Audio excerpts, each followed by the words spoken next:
Jika Allah pernah menghadirkan seseorang yang membuatmu tertawa bahagia, maka Allah sedang menyiapkan pahala syukur.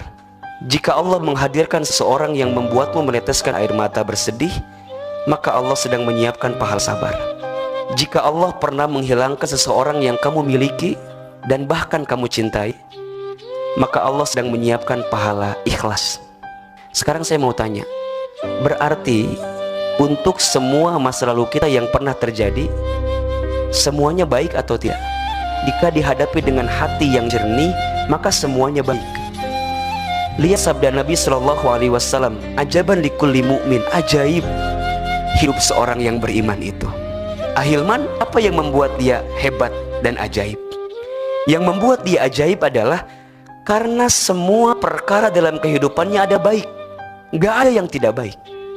Ketika Allah hadirkan sesuatu yang membahagiakan, berarti babnya Allah sedang menghadirkan bab syukur.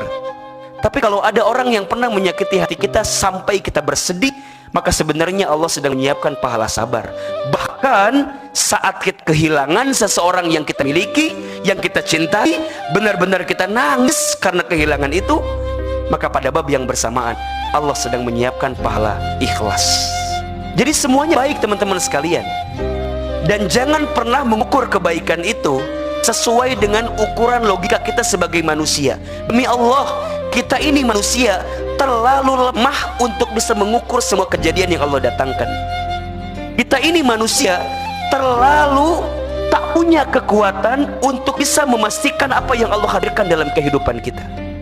Tapi pastikan dalam kehidupan teman-teman, semua yang hadir ini berkat rahmat, irodat, kudrot Allah subhanahu wa ta'ala.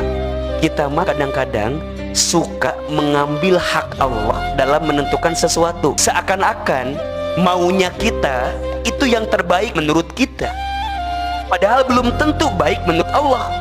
Jadi sebenarnya dalam urusan hidup ini, apapun yang pernah terjadi, yang terbaik pasti yang datang dari Allah subhanahu wa ta'ala.